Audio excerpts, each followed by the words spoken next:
പൊതുവെ നമ്മളെ ആനകളെ നമ്മൾ വളർത്തുന്നത് ഒരു പ്രത്യേക രീതിയിലാണ്. അതായത് നാട്ടാനകളെ പോലെ കെട്ടിയിട്ടിട്ടല്ല നമ്മൾ വളർത്തുന്നത്. നമ്മളിതിനെ വളർത്തുന്നത് സെമി വൈൽഡ് കണ്ടീഷനിലാണ്.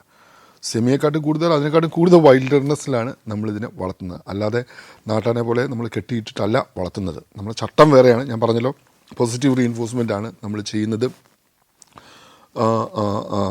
വളർത്തുന്നത് semi wild condition. Semi wild condition എന്ന് പറഞ്ഞാൽ എന്താ പറയുക, കാട്ടാനായിട്ട് ഒരു ഒരു ഒരു ഒരു മുക്കാൽ കാട്ടാനായിട്ട് തന്നെ നമ്മൾ വളർത്തുന്നത്. കാരണം എന്നാൽ മാത്രമേ ഈ കാട്ടാനെ പിടിക്കാനുള്ള വിഗർ കിട്ടുള്ളൂ. ഇത് നമ്മുടെ ക്യാമ്പിൻ്റെ റൂട്ടീൻ എന്ന് പറഞ്ഞാൽ പുലർച്ചെ 6 മണിക്ക് സ്റ്റാർട്ട് ചെയ്യും. പാപ്പന്മാർ വരും, അവരവരെ ആനയുടെ അടുത്ത് പോവും. അതൊക്കെ ആനപ്പിണ്ടൊക്കെ മാറ്റി നല്ല അടിച്ചു വാരി നല്ല ക്ലീനാക്കും. അത് കഴിഞ്ഞ് ആനയും കൊണ്ട് ഇവർ പുഴയിൽ പോവും. പുഴയിൽ പോയിട്ട് കുളിപ്പിക്കും, ഉരച്ച് കുളിപ്പിക്കും. സ്ക്രബ് ബാത്ത് എന്ന് പറയും. അത് മസ്റ്റാണ്, കമ്പൽസറിയാണ്. ആ പുഴയിൽ പോയിട്ട് കുളിപ്പിച്ചിട്ട് കൊണ്ടുവന്ന് ഭക്ഷണം കൊടുക്കും. ഞാൻ നേരത്തെ റേഷൻ എന്താണെന്നൊക്കെ പറഞ്ഞു. ഇതെല്ലാം ചേർത്തിട്ടുള്ള പുഴുങ്ങിയ ഭക്ഷണം കൊടുക്കും. അപ്പം ഭക്ഷണം കൊടുത്ത ശേഷം നേരെ കൊണ്ടുപോവുക കാട്ടിലേക്കാണ്. ഓക്കെ, കാട്ടിലാണ് പിന്നെ ഈ ആനകൾ നിൽക്കുക. അതായത് നല്ല കാട്ടിൽ ഉള്ളിൽ. അപ്പോൾ അവിടെ വേറെ കാട്ടാനകളുണ്ടാവും. അവരുമായിട്ട് ഇത് ഇൻട്രാക്ട് ചെയ്യും. അത് 2 രീതിയിലാവാം. ചിലപ്പം വളരെ കൃത്യമായിട്ട് വന്ന് കൂടെ വന്ന് പുല്ല് തിന്നുണ്ടാവും, അല്ലെങ്കിൽ തിന്നുണ്ടാവും. അപ്പം ചില സമയത്ത് ഫൈറ്റിന് വരും. ചില മതത്തിലുള്ള മറ്റേ കൊമ്പനാനൊക്കെ ഉണ്ടാവും. അത് ചിലപ്പം ഇടിക്കാൻ വരും. ഇവർ തമ്മിൽ കൂട്ടിയിടിക്കും. ചില കേസിന് പിടിയാനകൾ വന്നിട്ട് ഇവർ തമ്മിൽ ഇതും നടക്കാറുണ്ട്, മെയ്റ്റിങ്ങും നടക്കാറുണ്ട്, ചേരാറുണ്ട്. അങ്ങനെ വളരെ ഡൈനാമിക് ആയിട്ടുള്ള സിസ്റ്റമാണ്. പലപ്പോഴും ഞങ്ങളെ ക്യാമ്പിലേക്ക് രാത്രി ആനകൾ വരും, പിടിയാനകൾ വന്നിട്ടുണ്ട്. ഇങ്ങനെ അപ്പോൾ നമ്മൾ ഇതെന്തിനാണ് ചെയ്യുന്നതെന്ന് പറഞ്ഞാൽ, നമ്മൾ ചെയ്യുന്നത് ഇതാണ് കുങ്കി ട്രെയിനിങ്ങിൻ്റെ ഒരു വലിയൊരു ഭാഗം. അതിനുശേഷം നമ്മൾ വേറെ കുറേ ട്രെയിനിങ്ങുകളുണ്ട്. നമ്മൾ ചെയിൻ ചവിട്ടിക്കാൻ പറയും. അതായത് വേറെ കാട്ടാനെ പിടിച്ചിട്ട് ചെയിൻ പിടിപ്പിക്കും. നമ്മൾ ഈ ഓരോ ആന ഡയറക്ഷൻസ് നമ്മൾ കൊണ്ടുപോകാൻ വേണ്ടിയിട്ടുള്ള ട്രെയിനിങ് ഉണ്ട്. അങ്ങനെ പല ട്രെയിനിങ്, കുങ്കി ട്രെയിനിങ് ആ രീതിയിലുണ്ട്. പക്ഷേ നമ്മൾ പ്രധാനമായിട്ടും ഇതിൻ്റെ ഈ വൈൽഡർനെസ്, അതായത് ഈ കടത്തെന്ന് പറയാൻ പറ്റില്ല, ഈ അതിൻ്റെ യഥാർത്ഥ ആവാസ വ്യവസ്ഥയിലാണ് നമ്മളതിനെ വളർത്തിയെടുക്കുന്നത്. പകൽ കംപ്ലീറ്റ് നിൽക്കുന്നത്. രാത്രി നമ്മൾ ക്യാമ്പിലേക്ക് കൊണ്ടുവരും. കാരണം നമുക്ക് പ്രശ്നമാണ്. ചിലപ്പം കാട്ടാന വന്ന് അറ്റാക്കൊക്കെ ചെയ്ത് കഴിഞ്ഞാൽ പ്രോബ്ലമാണ്. രാത്രി നമ്മൾ ക്യാമ്പിലേക്ക് കൊണ്ടുവരും. ക്യാമ്പിലേക്ക് കൊണ്ടുവന്ന് വ്യക്തമായിട്ട് കിട്ടും. ചിലപ്പം ക്യാമ്പിൽ ഞാൻ പറഞ്ഞില്ലേ, ചിലപ്പം പിടിയാനകൾ വരാറുണ്ട്, കൊമ്പനാനകൾ വരാറുണ്ട്. അങ്ങനെ അപ്പം ഇതാണ് ബേസിക് കുങ്കി ട്രെയിനിങ് എന്ന് പറഞ്ഞാൽ. അതായത് ചെയിൻ ചവിട്ടിപ്പിക്കും. നമ്മൾ കാട്ടാനെ നമ്മൾ കൂടുതൽ ആനയെ നടത്താനൊക്കെ പഠിപ്പിക്കും.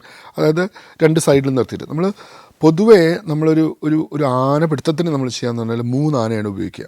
അത് 2 സൈഡിൽ 2 ആന, ചിലപ്പോൾ 4 ആന ഉപയോഗിക്കാറുണ്ട്. പുറകിലൊരാന പുഷ് ചെയ്യാൻ വേണ്ടിയിട്ട്, മറ്റത് ഡയറക്റ്റ് ചെയ്യാൻ വേണ്ടിയിട്ട്. ദെൻ ഫ്രണ്ടിലൊരാന കഴുത്തിലൊരു റോപ്പ് കെട്ടിയിട്ട് കയറ് കെട്ടിയിട്ട്, വലിയ കയറ് കെട്ടി വടം കെട്ടിയിട്ട് അത് കടിച്ചു പിടിക്കും. എന്നിട്ടാണ് നമ്മൾ കൊണ്ടുപോവുക. കാരണം ഈ ചെറിയ മയങ്ങിയ ആനയെ നമ്മൾ ഇതൊരു ട്രെയിനിങ് പ്രോസസ്സാണ്. അതിനൊരു നാക്ക് വേണം. മാത്രമല്ല ഈ 4 ആനകളും തമ്മിലൊരു കോർഡിനേഷൻ വേണം. അതുകൊണ്ടാണ് നമ്മൾ ഈ എല്ലാ ആനകളെയും കൂട്ടിയിട്ട് നമ്മൾ ട്രെയിൻ ചെയ്യുന്നത്. ഇവർ നമ്മളെ കോർഡിനേഷൻ, ഇത് നമ്മൾ കമാൻഡൊന്നും കൊടുക്കണ്ട, അത് കൃത്യമായിട്ട് അവർ ചെയ്തോളൂ. അപ്പം ഈ 2 ആന ഒന്ന് ടൈറ്റായിട്ട് പിടിക്കും. പുറകിൽ ആന പുഷ് ചെയ്യും, ഫ്രണ്ടിൽ ആന വലിച്ചുകൊണ്ടിരിക്കും. അപ്പം ആദ്യം പുഷ് ചെയ്ത് കഴിഞ്ഞാൽ ആന നെഞ്ചടിച്ച് വീഴും. ചെറിയ മയക്കത്തിൽ നിൽക്കുന്ന ആനയല്ലേ, വളരെ സോഫ്റ്റായിട്ട് ചെയ്യണം. അപ്പോൾ ഇതാണ് ആക്ച്വലി ഒരു ആനയെ പിടിക്കുന്ന സമയത്തുള്ള കുങ്കിയുടെ. നേരത്തെ പറഞ്ഞു, കോൺഫ്ലിക്റ്റ് ഏരിയയിൽ ഉപയോഗിക്കുന്ന വേറെ രീതിയിലാണ്. ചുമ്മാ നടത്തിച്ചാൽ മതി. അഥവാ പിടിക്കേണ്ട സമയത്ത് വേണേൽ പിടിച്ചോളും, പേടിപ്പിക്കുക എന്നുള്ള ലെവൽ. അപ്പം ഇത് കഴിഞ്ഞിട്ട് ഇതാണ് ബേസിക്കലി നമ്മളൊരു ക്യാപ്ചർ ഓപ്പറേഷനിലൊരു കുങ്കിയെ കൊണ്ട് നമ്മൾ ചെയ്യുന്നത്, അത് പിടിക്കുന്ന സമയത്ത്. പക്ഷേ ഞാൻ കുങ്കി ഓപ്പറേഷൻ നമ്മൾ ബേസിക് ട്രെയിനിങ് കഴിഞ്ഞാലും ഒരു കുങ്കി ആവാന്ന് പറഞ്ഞു കഴിഞ്ഞാൽ അതൊരു എളുപ്പമുള്ള പണിയല്ല. നമ്മൾ 10 വർഷത്തോളം എടുക്കും ഒരു കുങ്കിയെ ഉണ്ടാക്കിയെടുക്കാൻ. 10 വർഷം. അതായത് നമ്മളത് ചെയ്യാന്ന് പറഞ്ഞാൽ അനുഭവം ആർജിച്ച് കുങ്കിയാവുക ചെയ്യുക. ആദ്യം നമ്മൾ പല ഓപ്പറേഷനിലേക്ക് നമ്മൾ കൊണ്ടുപോകും. ഇപ്പം നമ്മൾ നല്ല കുങ്കി ഉണ്ടാവും, ഒരു ഓപ്പറേഷനിൽ നമ്മൾ കൊണ്ടുവരിക ചെയ്യാം. അപ്പോൾ ആദ്യമൊക്കെ എന്ന് പറഞ്ഞാൽ കാട്ടാനയുടെ അടുത്ത് പോവില്ല, ഇത് പേടിക്കും, ചിലപ്പോൾ ഓടിക്കളയും. അവന് ഓടിയിട്ടുണ്ട്. നമ്മളൊരു പ്രമുഖ എന്ന് പറഞ്ഞൊരു ആന ഉണ്ടായിരുന്നു ഞങ്ങൾക്ക്. നമ്മൾ കർണാടകയിൽ നിന്ന് കൊണ്ടുവന്ന ആന, മോഴയാനയാണ്, ഞാൻ പറഞ്ഞല്ലോ നേരത്തെ. അപ്പം ഞാൻ 18 വയസ്സിലാണ് ഞങ്ങൾക്ക് കിട്ടുന്നത്. കർണാടക നമുക്ക് ഗിഫ്റ്റായിട്ട് തന്നു. അങ്ങനെ നമ്മളതിനെ ട്രെയിൻ ചെയ്തു. എല്ലാ ട്രെയിനിങ്, ബേസിക് ട്രെയിനിങ് എല്ലാം കഴിഞ്ഞു. ദെൻ കുങ്കി ബേസിക് ട്രെയിനിങ് കഴിഞ്ഞ് നമ്മളിതിനെ ഫസ്റ്റ് ഓപ്പറേഷന് വേണ്ടി കൊണ്ടുപോവുകയാണ്. അത് ഇപ്പോൾ വടക്കനാട് കൊമ്പൻ എന്ന് പറഞ്ഞാൽ വലിയ മേജർ കുങ്കിയെ പിടിക്കാൻ വേണ്ടിയില്ല. അന്ന് കാട്ടാനായിരുന്നു പിടിക്കാൻ വേണ്ടിയിട്ട് വന്നിട്ട് കൊണ്ടുപോവാണ്. അപ്പോൾ മയങ്ങിയ ആനയാണ്, ഈ ഈ ഈ വടക്കനാട് മയങ്ങി നിൽക്കുകയാണ്. ഇതിനെ കൊണ്ടുവന്നു, ആദ്യമായിട്ട് കൊണ്ടുവരികയാണ്. ഇതൊരു ഓടി എന്ന് പറഞ്ഞാൽ 35 കിലോമീറ്റർ ഓടിക്കളഞ്ഞു ഇതിന് പേടിച്ചിട്ട്. അപ്പോൾ പിന്നെ കൊണ്ടുവന്നു, അത് ആ ഓപ്പറേഷൻ കഴിഞ്ഞ് പിന്നെ പിന്നെ 2, 3, 4 ഓപ്പറേഷന്. ഇപ്പോൾ ഏറ്റവും ഡോമിനൻ്റ് ആയിട്ടുള്ള, അത് ഭയങ്കര പവറായിട്ടുള്ള ആനയാണ്. എനിക്കിപ്പോൾ പേടിയാണ് അപ്പം കൊണ്ടുപോകാൻ പലപ്പോഴും. കാരണം എന്ന് പറഞ്ഞാൽ അത് മയങ്ങിയ ആനയെ കിട്ടി ഇടിച്ച് വീഴ്ത്തുന്ന രീതിയിലേക്ക് കാര്യങ്ങൾ പോയി. ഇപ്പം ഞാനിപ്പോൾ ഓപ്പറേഷൻ ഉപയോഗിക്കാറില്ല. പക്ഷെ അതേ സമയത്ത് എവിടെയെങ്കിലും ഒരു ആന കോൺഫ്ലിക്റ്റ് ഉണ്ടെങ്കിൽ, അതായത് പ്രശ്നക്കാരനായിട്ട് നിൽക്കുകയാണെങ്കിൽ, അതായത് സംഘർഷം ഉണ്ടാക്കുകയാണെങ്കിൽ ഞാനിതിനെ കൊണ്ടുവന്ന് നടത്തിച്ചാൽ മതി, ആന വിട്ടോളും അവിടെ നിന്ന്. അപ്പോൾ അങ്ങനെ ഉപയോഗിക്കുന്നുണ്ട്. അപ്പോൾ ഇത് ഫസ്റ്റ് ഓപ്പറേഷൻ കഴിഞ്ഞു, സെക്കൻഡ് ഓപ്പറേഷൻ കഴിഞ്ഞു, തേർഡ് ഓപ്പറേഷനൊക്കെ ആകുമ്പോഴേക്ക് ഇയാളുടെ വിഗർ കൂടി വരും. അങ്ങനെ ഒരു 10 വർഷം എടുക്കും ഒരു ആനയെ കുങ്കിയാക്കി എടുക്കാൻ. ഇതാണ് കുങ്കി ട്രെയിനിങ് എന്നുള്ളതും ഒരു ആനയെ കുങ്കിയാക്കുക എന്നുള്ളതും. അപ്പോൾ അതൊരു വളരെ ഒരു ബുദ്ധിമുട്ടി ചെയ്യുന്ന ഒരു പണിയാണ്. ഇത് 2014 നമ്മൾ ആദ്യമായിട്ട് സ്റ്റാർട്ട് ചെയ്യുന്നത്. ഞാൻ പറഞ്ഞല്ലോ, ഇത് നമുക്ക് അങ്ങനത്തെ ഒരു കോൺഫ്ലിക്റ്റ് മിറ്റിഗേറ്റ് ചെയ്യാൻ വേണ്ടിയിട്ട്, അതായത് മിറ്റിഗേറ്റ് ചെയ്ത് എങ്ങനെ ലഘൂകരിക്കാൻ വേണ്ടിയിട്ട്, അല്ലെങ്കിൽ ഇത് അവസാനിപ്പിക്കാൻ വേണ്ടി ഉപയോഗിക്കുന്ന ഒരു ഏറ്റവും എഫക്റ്റീവായിട്ടുള്ള മെത്തേഡായിട്ട് മാറുകയാണ് ഉണ്ടായത്. ഈ ക്യാമ്പ് നമ്മൾ നിൽക്കുന്ന ഒരേ ഒരു ക്യാമ്പേ ഉള്ളൂ. നമ്മൾ ഡെവലപ്പ് ചെയ്തതെന്ന് പറഞ്ഞാൽ മുത്തങ്ങ, അതായത് വയനാട് മുത്തങ്ങ, സുൽത്താൻ ബത്തേരി കഴിഞ്ഞിട്ട് മൈസൂർ പോകുന്ന വഴിക്കാണ് മുത്തങ്ങ എന്ന് പറഞ്ഞ സ്ഥലം. മുത്തങ്ങ എന്ന് പറഞ്ഞ സ്ഥലത്തുള്ള ക്യാമ്പാണ്, ഒരേ ഒരു കുങ്കി ക്യാമ്പാണ് കേരളത്തിലുള്ളത്. അപ്പോൾ നമ്മൾ പലപ്പോഴും നമ്മൾ ഈ വൈൽഡ് ലൈഫ് കണക്റ്റഡ് ആയിട്ടാണ് നമ്മൾ ഇത് ചെയ്യുക. അപ്പം ഈ നമ്മൾ ഈ ആനകളൊന്നും ഒരിക്കലും ഇൻറ്റൻഷനലി പിടിക്കുന്നതല്ല. പല രീതിയിൽ നമുക്ക് കിട്ടാം. ഒന്ന്, ചിലപ്പം നാച്ചുറൽ കലാമിറ്റി, പ്രത്യേകിച്ച് ആനക്കുട്ടികൾ കുഴിയിൽ വീണ് പോവാം, വെള്ളത്തിൽ ഒഴുകി വരും, ഫ്ലഡൊക്കെ വരുന്ന സമയത്ത് ഒഴുകി വരും, പ്രത്യേകിച്ച് കുഞ്ഞുങ്ങൾ, ആനക്കുഞ്ഞുങ്ങൾ.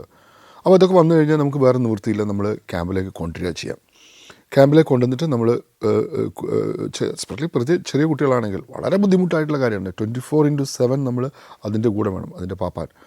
നമ്മൾ കൊടുക്കുക എന്ന് പറഞ്ഞു കഴിഞ്ഞാൽ, ആദ്യത്തെ ചെറിയ കുഞ്ഞുങ്ങളൊക്കെയാണ് നമ്മൾ കൊടുക്കുക എന്ന് പറഞ്ഞു കഴിഞ്ഞാൽ, നമ്മൾ ലാക്ടോജനാണ് കൊടുക്കുക. ലാക്ടോജൻ 1 or 2, 1 മെയിനായിട്ട് കൊടുക്കുക.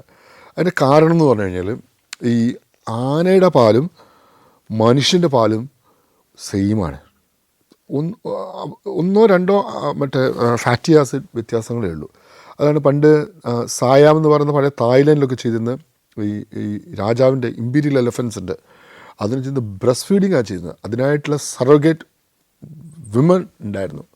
എന്നിട്ട് അതിനെ ബ്രസ്റ്റ് ഫീഡ് ചെയ്തിട്ടാണ് വളർത്തിക്കൊണ്ടിരുന്നത് രാജാവിൻ്റെ, മറ്റേ ആനയെന്ന് മാറ്റിയിട്ട്. അപ്പം ഈ എലഫൻറ്റ് മിൽക്കും ഹ്യൂമൻ മിൽക്കും സിമിലറാണ്. അപ്പം അത് നമ്മൾ എല്ലാ മണിക്കൂറും കൊടുത്തുകൊണ്ടിരിക്കണം. നമ്മൾ അതിനായിട്ട് ലാക്ടോജൻ മിക്സ് ചെയ്തിട്ട് അതിനൊരു ഫോർമുലയുണ്ട്. ആ ഫോർമുലയിൽ കൊടുത്തിട്ട് അതിൻ്റെ കൂടെ നമ്മൾ കുറച്ച് വൈറ്റമിൻസൊക്കെ ആഡ് ചെയ്യും, കുറച്ചൊരു ഗ്ലൂക്കോസ്, ഒരു ചെറിയ സ്വീറ്റ്നെസ്സിന് വേണ്ടി ഗ്ലൂക്കോസ് ആഡ് ചെയ്യും. എന്നിട്ട് നമ്മൾ കൃത്യമായിട്ട് നമ്മൾ ഡെവലപ്പ് ചെയ്ത ഒരു ഇതാണ്. വളരെ എഫക്റ്റീവായിട്ട് നമ്മൾ അത് കൊടുക്കും ഓരോ മണിക്കൂറും. പിന്നെ ഇതിൻ്റെ യൂട്ടൻസൈൽസൊക്കെ കൊടുക്കുന്ന ഫീഡിങ് ബോട്ടിലൊക്കെ എന്നൊക്കെ പറഞ്ഞു കഴിഞ്ഞാൽ അതൊക്കെ നല്ല ക്ലീനായിരിക്കണം, സ്റ്റെറൈലായിരിക്കണം. ഒരു കണ്ടാമിനേഷൻ വന്നു കഴിഞ്ഞാൽ വയറിളക്കം തുടങ്ങും. കാരണം എന്ന് പറഞ്ഞാൽ ആനക്കുട്ടിക്ക് ഇത് കിട്ടുന്നില്ല, കൊളസ്ട്രം കിട്ടുന്നില്ല. കൊളസ്ട്രം എന്ന് പറഞ്ഞാൽ അതിനകത്ത് ഒത്തിരി പ്രതിരോധ ഘടകങ്ങൾ ഈ കൊളസ്ട്രം എന്ന് പറയുന്ന ആദ്യത്തെ പാലെന്ന് പറയത്തില്ലേ, അതിൽ ഉണ്ട്. പക്ഷേ ഇത് എന്ന് പറഞ്ഞാൽ ഇതിൻ്റെ മുകളിൽ മാത്രമാകുമ്പോൾ എന്ന് പറഞ്ഞാൽ ശരീരം അത്ര ഇതായിട്ട് ശരീരം നന്നാവും, പക്ഷേ പ്രതിരോധ ശക്തി വളരെ ആദ്യത്തൊക്കെ കുറവാണല്ലോ. ആ സമയത്ത് എന്തെങ്കിലും ഒരു കണ്ടാമിനേഷൻ വന്നു കഴിഞ്ഞാൽ വയറിളകി പോവും. വയറിളക്കം തുടങ്ങിക്കഴിഞ്ഞാൽ ആനക്കുട്ടി പോവുക ചെയ്യുക. അപ്പോൾ വളരെ സ്ട്രിക്റ്റായിട്ട് ഹൈജീനിക് കണ്ടീഷൻ, അതായത് ശുചിത്വം എന്ന് പറയുന്നതിൽ യാതൊരു കോംപ്രമൈസും ഇല്ലാണ്ട് വേണം. മാത്രമല്ല പാപ്പാൻ 24 മണിക്കൂറും അയാളുടെ കൂടെ വേണം. ഈ ആനക്കുട്ടിയുടെ പറ്റില്ലേ പേടിക്കും. അപ്പം ഇതാണ് എങ്ങനെ ഒന്ന് കിട്ടുക. അത് വളരെ സക്സസ്ഫുള്ളായിട്ട്. പിന്നെ രണ്ടാമത് എന്ന് പറഞ്ഞു കഴിഞ്ഞാൽ, ഈ ആനക്കുട്ടികളെ ഉപേക്ഷിക്കുന്ന പരിപാടി ഉണ്ട് ചില ആനകൾക്ക്. പ്രത്യേകിച്ച് ജനിതകമായിട്ടുള്ള പ്രശ്നങ്ങളുള്ള ആനക്കുട്ടികളെ ഉപേക്ഷിക്കും. അത് ആനയ്ക്ക് അറിയാം, അതാണ് പ്രശ്നം എന്നറിയാം. ജനിതകമായിട്ടുള്ള പ്രശ്നമുള്ള അപ്പം ഉപേക്ഷിച്ച് കളയും. ഇതിനൊരു ഉദാഹരണം പറയുന്നത്, എനിക്കൊരു ആനക്കുട്ടിയെ കിട്ടിയിരുന്നു. ഒരു 2-3 മാസത്തിലാണ് എനിക്ക് കിട്ടുന്നത്. ഇത് മാനന്തവാടി എന്ന് പറഞ്ഞ സ്ഥലത്തിനടുത്ത് നിന്നാണ് ഈ ആനക്കുട്ടിയെ നമുക്ക് കിട്ടുന്നത്. അപ്പോൾ കിട്ടുമ്പോൾ തന്നെ നമ്മൾ കൊണ്ടുവരുമ്പോൾ തന്നെ നമുക്കറിയാം ഇത് ടൗണിലേക്ക് വന്നതാണ്. അത് ഒരിക്കലും ടൗണിലേക്ക് വന്നു, നമ്മളതിനെ പിടിച്ചു. ആദ്യം നമ്മൾ ചെയ്യും, ഇതിന് കൂട്ടമുണ്ടെങ്കിൽ ആ കൂട്ടത്തിനെടുത്ത് കൊണ്ടുപോയി നോക്കും ഇതിന് അക്സെപ്റ്റ് ചെയ്യുമോ എന്നുള്ളത്. അപ്പോൾ യഥാർത്ഥ കൂട്ടമുണ്ടെങ്കിൽ ചില കേസുകളിൽ അക്സെപ്റ്റ് ചെയ്യും. അത് നോക്കിയ ശേഷം മാത്രമേ നമ്മൾ ഫെയിലായ മാത്രമേ നമ്മൾ ക്യാമ്പിലേക്ക് ഇങ്ങനത്തെ ആനക്കുട്ടികളെ കൊണ്ടുവരുള്ളൂ. ഈ അബാൻഡൻ, അതായത് വിട്ടുകളയുന്ന അതിങ്ങനെ വരുന്ന ആനക്കുട്ടികൾ. ചില കേസുകളിൽ കൂട്ടങ്ങൾ ഏറ്റെടുത്തിട്ടുണ്ട്. ചില കേസുകളിൽ ഞാൻ ഒരു ഇൻസിഡൻറ്റ് ഞാൻ ഓർക്കുന്നു. ഞങ്ങളൊരു പുതിയൊരു അസുഖം കണ്ടെത്തിയിട്ടുണ്ട്, ക്ലോസ്ട്രിഡിയം നോവേ എന്ന് പറഞ്ഞിട്ട് ഒരു ബാക്ടീരിയൽ പ്രശ്നം. അതെന്ന് പറഞ്ഞാൽ ആ ബാക്ടീരിയ വന്നു കഴിഞ്ഞാൽ ആന ചത്തുപോകും. അങ്ങനെ ഒരു ദിവസം നോക്കുമ്പോൾ ഒരു തള്ളയാന വയ്യാണ്ട് കിടക്കുന്നു. അതിൻ്റെ അടുത്ത് ചെറിയൊരു കുഞ്ഞ് നിൽക്കുന്നുണ്ട്. ഈ കുട്ടിയാണെ വളരെ പാനിക്കാണ്, ഇതിന് ചുറ്റും ഓടി നടക്കുകയാണ്. ഞങ്ങൾ മരുന്നൊക്കെ കൊടുത്ത് നോക്കി രക്ഷപ്പെടുത്താൻ വേണ്ടി, രക്ഷപ്പെട്ടില്ല. ആന പോയി. കുഞ്ഞ് മാത്രമായി. ഞങ്ങൾക്ക് എന്ത് ചെയ്യാൻ പറ്റും? വളരെ ചെറിയ കുട്ടി. അല്ലെങ്കിൽ നമ്മൾ ക്യാമ്പിൽ കൊണ്ടുവരണം. അപ്പോൾ നമ്മൾ നോക്കുമ്പോൾ അടുത്തൊരു ഹേഡ് നിൽക്കുന്നുണ്ട്. അപ്പോൾ അമ്മ പോയല്ലോ, കൂട്ടം നിൽക്കുന്നുണ്ട്. ഞങ്ങൾ നല്ല കൊണ്ടുപോയി കൂട്ടത്തിനടുത്ത് കൊണ്ടുപോയി അതിലൊരു പിടിയാന കുഞ്ഞിനെ അങ്ങ് ഏറ്റെടുത്തു. അത് പാല് കുടിക്കുന്ന പ്രായമാണെന്ന് ആലോചിക്കണം. ഏറ്റെടുത്തു, അഡോപ്റ്റ് ചെയ്തു. അമേരിക്കയെ ഇനി ടെലിവിഷനിലൂടെയല്ല, നേരിൽ തന്നെ കാണാം.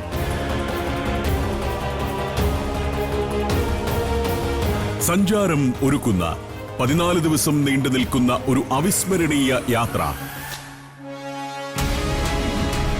Wonders of USA. സാൻ ഫ്രാൻസിസ്കോയിൽ നിന്ന് തുടങ്ങി Los Angeles, Las Vegas, Niagara Falls, Washington DC എന്നിവിടങ്ങളെല്ലാം പിന്നിട്ട് ന്യൂയോർക്കിൽ സമാപിക്കുന്ന ദീർഘമായൊരു അമേരിക്കൻ സഞ്ചാരം.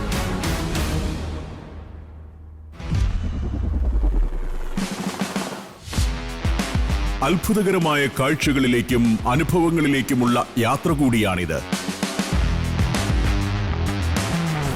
Golden Gate Bridge, Fisherman's Wharf, Universal Studios, Hollywood Walk of Fame, Hollywood sign, Las Vegas എന്ന ഉല്ലാസ നഗരം, Grand Canyon, Hoover Dam, Niagara Falls, White House, 9/11 memorial തുടങ്ങി നൂറുകണക്കിന് കാഴ്ചകൾ.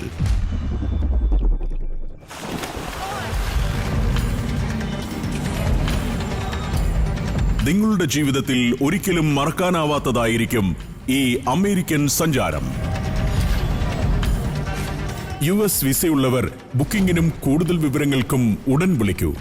ഫോൺ 75919 സന്ദർശിക്കൂ sanjaram.com.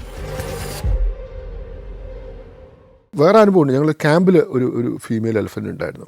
വളരെ കഴിവുള്ളൊരു ശരിക്കും ഒരു മെട്രിയാർക്ക് ആയിരുന്നു സംഭവം. മെട്രിയാർക്ക് എന്ന് പറഞ്ഞാൽ ഈ കൂട്ടത്തിനെ നോക്കുന്ന ഏറ്റവും പ്രധാനമായിട്ടുള്ള പിടിയാന. അവൾക്കാണ് വെള്ളം എവിടെ എന്താണെന്ന് അറിയുന്നു, എല്ലാം ഇതിനും അവളുടെ കൺട്രോളിലാണ് ഈ കൂട്ടം നിൽക്കുക. അവളാണ് തീരുമാനിക്കുക. അതാണ് മെട്രിയാർക്ക്. ഞാൻ നേരത്തെ പറഞ്ഞു, അത് സൂചിപ്പിച്ചു അത്. അപ്പം ഈ ആന എന്ന് പറഞ്ഞു കഴിഞ്ഞാൽ നമുക്ക് ഈ ഓർഫൻ കാഫിന് കിട്ടിക്കഴിഞ്ഞാൽ അത് 75ാമത്തെ വയസ്സിലാണ് ഇത് മരിക്കുന്നത്. ഈ ആന വളരെ നല്ലൊരു ആനയാണ്. അപ്പം കൊടുത്തു കഴിഞ്ഞാൽ അവളത് ആ കുഞ്ഞിനെ അങ്ങ് ഏറ്റെടുക്കും.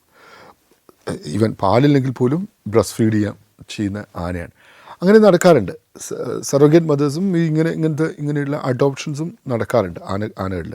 പക്ഷേ ഈ പെർട്ടിക്കുലർ കേസിൽ നമ്മൾ കൊണ്ടുപോയ സമയത്ത്, മാനന്തവാടി ടൗണിൽ നിന്ന ആനക്കുട്ടിയെ നമ്മൾ കൊണ്ടുപോയ സമയത്ത് ശരിക്കും ആനക്കൂട്ടം അറ്റാക്ക് ചെയ്യാനാണ് വന്നത്.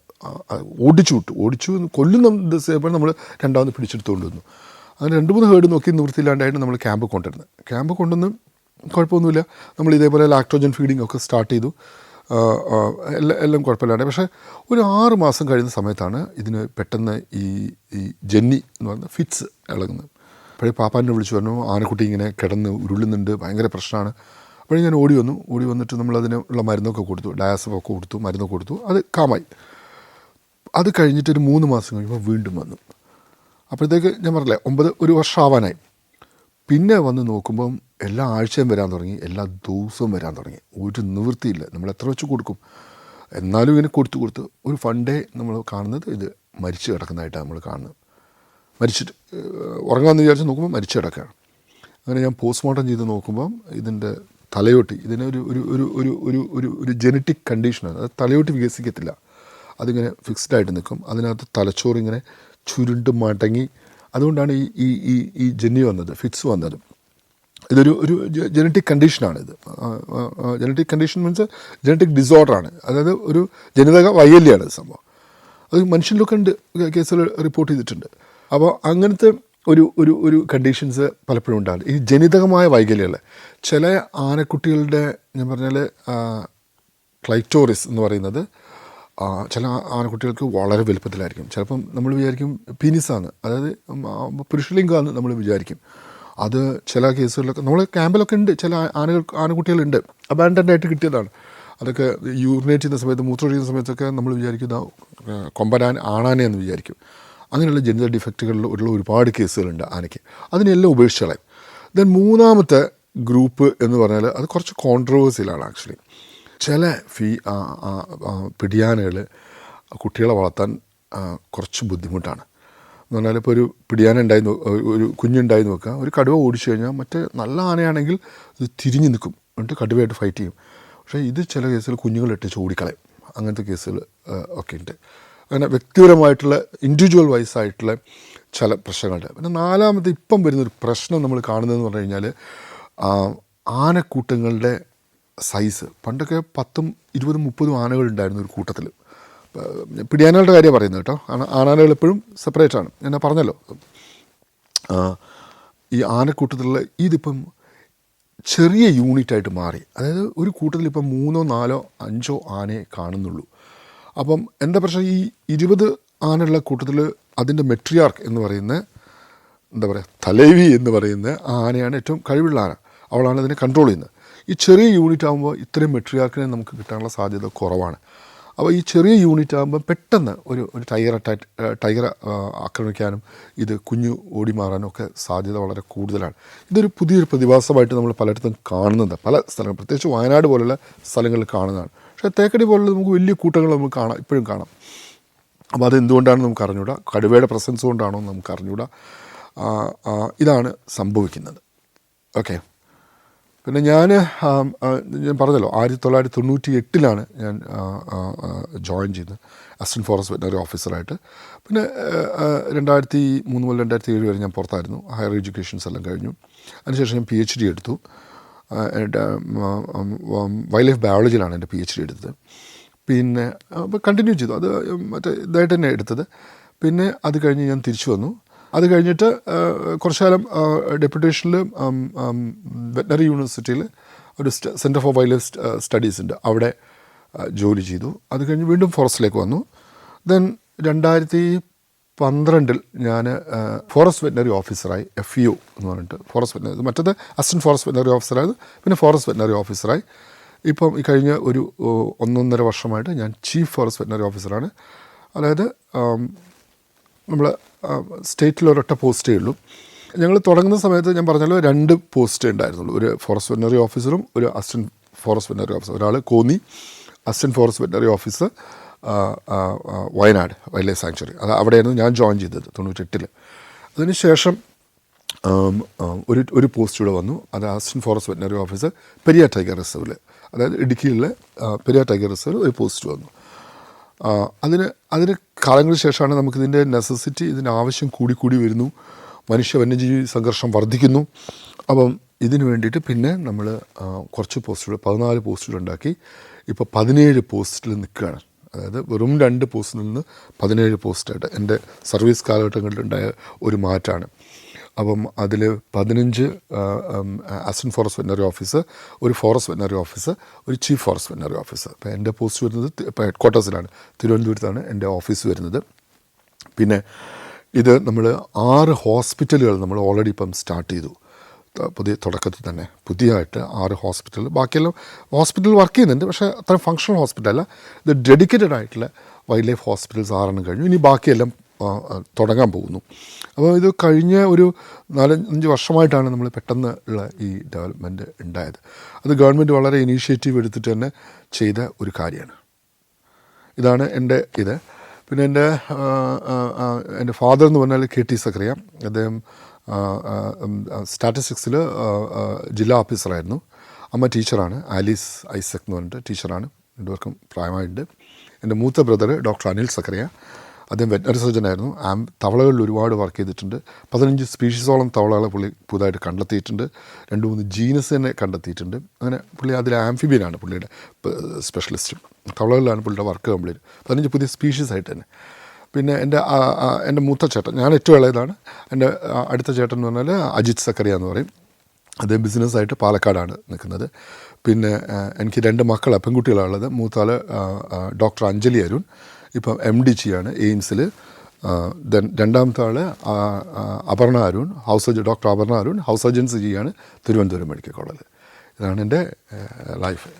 ഈ വൈൽഡ് ലൈഫ് വെറ്റനറി സർവീസ് എങ്ങനെ ഒന്നുമില്ലായ്മെന്ന് ഞാനത് എങ്ങനെ വന്നു എന്നുള്ള ഒരു പ്രോഗ്രസ്സിലേക്ക് ഞാൻ പറഞ്ഞല്ലോ, ഇത് ഇത്ര പോസ്റ്റുകൾ വരുന്നു, ഇതൊരു നെസസിറ്റി ആയിട്ട് മാറുന്നു. അതായത് പണ്ട് നമ്മൾ ആനയെ നോക്കുന്ന ഇതിൽ നിന്ന് നമ്മളൊരു വല്ലാത്തൊരു ഡയമെൻഷനിലേക്ക്, അതായത് ഇപ്പം ക്യാമ്പ് നോക്കുകയാണെങ്കിൽ പോലും മെട്രോ ലീഗൽ കേസുകൾ പോലും വൈൽഡ് ലൈഫ് നമ്മളിത് ചെയ്യുന്ന പോലും എല്ലാം നമ്മളിലേക്ക് ഇത് ഒരു പുതിയ സയൻസായിട്ട് തന്നെ നമ്മൾ വ്യാപിപ്പിക്കാൻ പറ്റി. അത് പല രാജ്യങ്ങളെക്കാട്ടും വളരെ അഡ്വാൻസ്ഡ് ആയിട്ട് തന്നെ, പലരും ഇപ്പം ഇത് ചെയ്യുന്നതിനെക്കാട്ടും നമ്മൾ അഡ്വാൻസ് ആയിട്ട് തന്നെ നമ്മൾ ഈ ഫീൽഡിലേക്ക് കേരളത്തിന് മുന്നോട്ട് പോകാൻ പറ്റി എന്നുള്ളതാണ്. അത് കൃത്യമായിട്ടും നമ്മളുടെ മാനേജേഴ്സിൻ്റെ, എസ്പെഷ്യലി ചീഫ് വൈൽഡ് ലൈഫ് വാർഡന്മാരുടെ, നമ്മളെ മാനേജേഴ്സിൻ്റെ അവരുടെ സപ്പോർട്ടും അവരുടെ താല്പര്യവും നമ്മളുടെ ഡെഡിക്കേഷനും നമ്മളുടെ കൂടെയുള്ള ആൾക്കാരെ ഡെഡിക്കേഷനും വെച്ചിട്ടാണ് നമ്മളിത് മുന്നോട്ട് പോകുന്നത്. അപ്പോൾ ഒരിക്കലും ഒരു മറ്റേ മൃഗസംരക്ഷണ വകുപ്പിൽ വർക്ക് ചെയ്യുന്ന പോലുള്ള ഒരു പ്രോഫിറ്റബിൾ ആയിട്ടുള്ള ഒരു ഇതല്ല. പലപ്പോഴും നമുക്ക് കുടുംബജീവിതം വളരെ കോംപ്രമൈസ് ചെയ്യേണ്ടി വരും. നിങ്ങൾക്ക് പലപ്പോഴും പാതിരാത്രിക്കായിരിക്കും നിങ്ങൾക്ക് കോൾ വരിക. ഇതിനൊക്കെ പറഞ്ഞാൽ ഞാൻ പറഞ്ഞില്ലേ, ഒരു കടുവ ഇഷ്യൂ എപ്പോഴും വരുന്നത് ഡിസംബർ മാസങ്ങളിൽ. ആ സമയത്താണ് കടുവയുടെ ബ്രീഡിങ് വരിക. അപ്പോൾ എത്രയോ വർഷങ്ങളായിട്ട് ഞാൻ ക്രിസ്മസ് പോലും എനിക്ക് വീട്ടിൽ നിൽക്കാൻ പറ്റിയിട്ടില്ല. നമ്മൾ കാട്ടിലായിരിക്കും.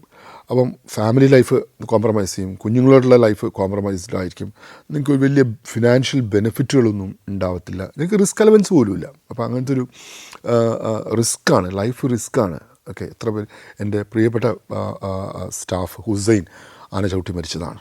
ഓക്കെ, ഡോക്ടർ ഗോപകുമാർ പുള്ളി ഫോറസ്റ്റിലല്ലായിരുന്നു, അദ്ദേഹം ആനയുടെ അറ്റാക്ക് കൊണ്ട് മരിച്ചതാണ്. അങ്ങനെ ഒരുപാട് പേര്. അപ്പം ഞാൻ തന്നെ പല കണ്ടീഷനിലൂടെ കടന്നു പോയിട്ടുണ്ട്. പക്ഷേ നമ്മൾ ടീം വളരെ ഇതായിട്ട്, അതായിരുന്നു എൻ്റെ ഒരു വിജയം. നമ്മളൊരു ടീം ഉണ്ടാക്കാൻ പറ്റി എന്നുള്ളതാണ്.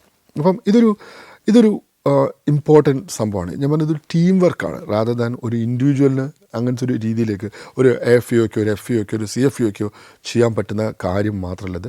നിങ്ങളൊരു ടീം ഡെവലപ്പ് ചെയ്യുക. അതിൽ ബയോളജിസ്റ്റുകൾ വേണം, എക്കോളജിസ്റ്റുകൾ വേണം, എല്ലാ രീതിയിലും വെറ്റനറിയൻസ് വേണം. ഇത് ഇങ്ങനെ ഒരു ടീമായിട്ട് ഈ ആനയെ ഹാൻഡിൽ ചെയ്യുന്ന ഇത് ചെയ്ത് നിങ്ങൾക്കിത് മനസ്സിലാവുക. ഓരോ ചെയ്തിലൂടെ നമ്മൾ കാര്യങ്ങൾ പഠിക്കും. ഈ പഠനത്തിലൂടെ നമ്മൾ ഇമ്പ്രൂവ് ചെയ്ത് വരുന്നതാണ് പ്രധാനമായിട്ടും. ഇനി ഇങ്ങനത്തെ ഒരു കോഴ്സ് പോലില്ല, ഒന്നും ഇത് പഠിപ്പിക്കാനും പറ്റില്ല. ഇത് നിങ്ങളുടെ അനുഭവങ്ങളിലൂടെ നിങ്ങൾക്ക് പറഞ്ഞു തരാൻ പറ്റും. പക്ഷേ ഈ അനുഭവങ്ങൾ വരുമ്പോഴാണ് പലപ്പോഴും നമ്മളത് പഠിക്കുകയും നമ്മളത് മുന്നോട്ട് പോവുകയും ചെയ്യുക. അങ്ങനത്തെ ഒരു സയൻസാണിത്. ഇപ്പോൾ ഞാൻ പറഞ്ഞില്ലേ, നമുക്ക് കോളേജിൽ പഠിപ്പിക്കുന്നില്ല, വെറ്റനറി കോളേജിൽ പഠിപ്പിക്കുന്നില്ല, പോസ്റ്റ് ഗ്രാജുവേഷൻസ് ഇവിടെ ഇല്ല, ഇതിൻ്റെ PhD ഇവിടെ ഇല്ല. മാത്രമല്ല PhD കൊണ്ട് അങ്ങനെ ഒരു അക്കാഡമിക് സാധനമായിട്ട് ഇത് പഠിക്കാൻ പറ്റില്ല. നമ്മൾ കൂടുതൽ വൈൽഡ് ലൈഫായിട്ട് ഡയറക്റ്റ് ഇൻട്രാക്ട് ചെയ്തിട്ട് മാത്രമേ ഇത് പഠിക്കാൻ പറ്റുള്ളൂ. അങ്ങനത്തെ ഒരു പ്രോഗ്രാമാണിത്. അപ്പോൾ അങ്ങനെ ഇത് ചെയ്യാൻ പറ്റിയെന്നുള്ളത് വളരെ സന്തോഷം. ഇങ്ങനെ ഒരു ടീം ഉണ്ടാക്കാൻ പറ്റിയെന്നുള്ളത് വളരെ സന്തോഷം. ഇനി കുറച്ച് കാലം കൂടെ ഉള്ളൂ, അത് കഴിഞ്ഞാൽ റിട്ടയർമെൻറ്റിലേക്ക് കയറണം. അതാണ് എൻ്റെ ജീവിതകഥ.